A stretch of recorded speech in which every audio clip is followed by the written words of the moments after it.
নোয়াখালীতে প্রকাশ্য দিবালোকে এক প্রবাসীর বাড়িতে আধা ঘন্টা ধরে হামলা, ভাঙচুর এবং লুটপাটের ঘটনা ঘটেছে। এই ঘটনায় আটক করা হয়েছে হামলাকারীদের মূল হোতাকে।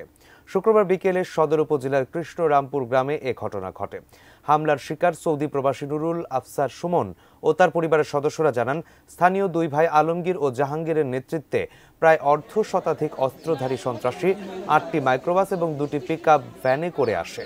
এ সময় তারা বাড়ির পুরুষ এবং নারী সবাইকে মারধর করে এবং ভাঙচুর চালায়। পরে তারা নগদ টাকা, স্বর্ণালংকার ও মূল্যবান জিনিসপত্র লুট করে নিয়ে যায়।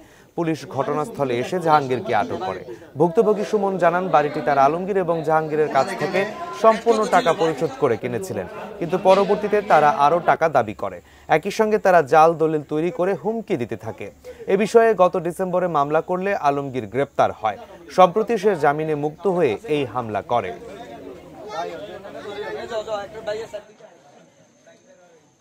আমার এই বাসাতে সম্পূর্ণ মালামাল আপনারা দেখেন, পুকুরের ভিতরে কিছু মাল উপরে এবং কিছু মাল মাইক্রো করে তারা 8টা মাইক্রো নিয়ে আসছে, মাইক্রো করে তারা এবং 2টা ফিকিয়া মালগুলো তারা এখান থেকে নিয়ে যায়।